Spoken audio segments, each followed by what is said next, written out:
Langsung saja, manajemen strategi adalah proses dan pendekatan terintegrasi yang mencakup analisis lingkungan internal dan lingkungan eksternal organisasi, formulasi strategi, implementasi strategi, dan evaluasi strategi dalam rangka menyediakan pelayanan secara efektif dan efisien kepada pelanggan termasuk pemangku kepentingan. Proses manajemen dilakukan untuk menciptakan organisasi terbaik dan harus dituangkan ke dalam dokumen kerja untuk menjadi panduan dalam menghadapi perubahan internal dan eksternal. Tahapan-tahapan manajemen strategi. Manajemen strategi memiliki 4 tahapan, yaitu pertama, analisis strategi.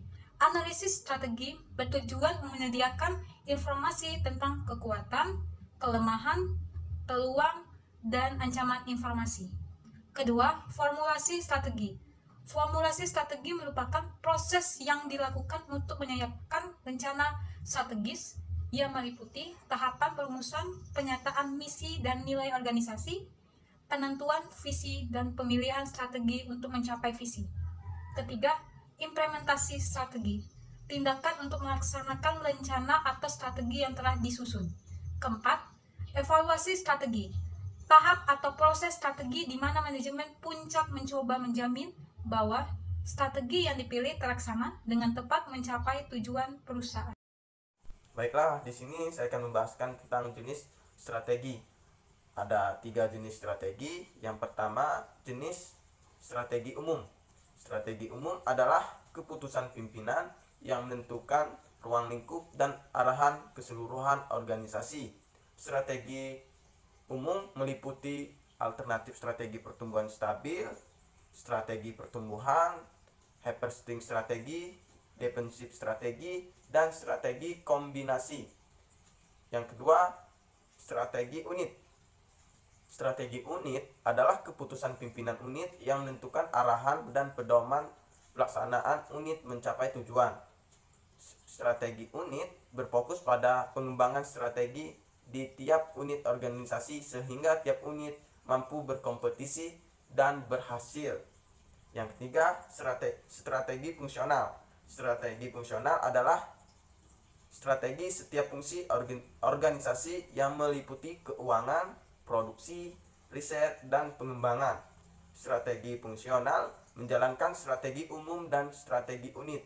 Strategi fungsional menjadi tanggung jawab unit pemasaran, keuangan, produksi, penelitian dan pengembangan, dan sumber daya manusia. Kali ini saya akan menjelaskan tentang implementasi strategi. Keberhasilan pelaksanaan strategi tergantung pada struktur organisasi yang mencakup pembagian, pengelompokan, dan koordinasi organisasi. Pelaksanaan strategi akan lebih mudah jika ada kesesuaian antara strategi dan struktur organisasi.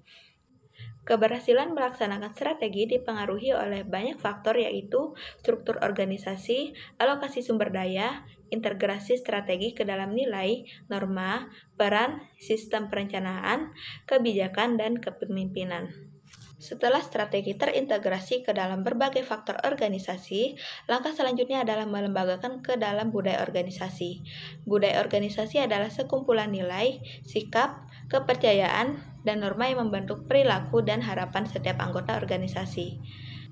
Rencana operasional meliputi rencana sekali pakai atau single use plans untuk mencapai tujuan spesifik, dan rencana tetap atau berulang atau standing plans yang merupakan metode standar untuk mengatasi situasi yang dapat diketahui dan berulang.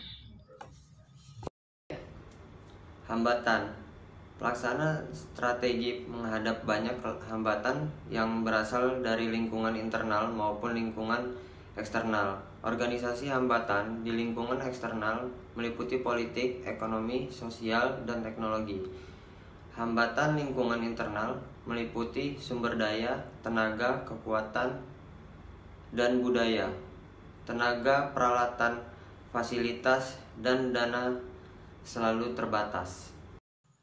Sekian presentasi dari kelompok kami. Mohon maaf jika ada kesalahan dan kekurangan. Wassalamualaikum warahmatullahi wabarakatuh.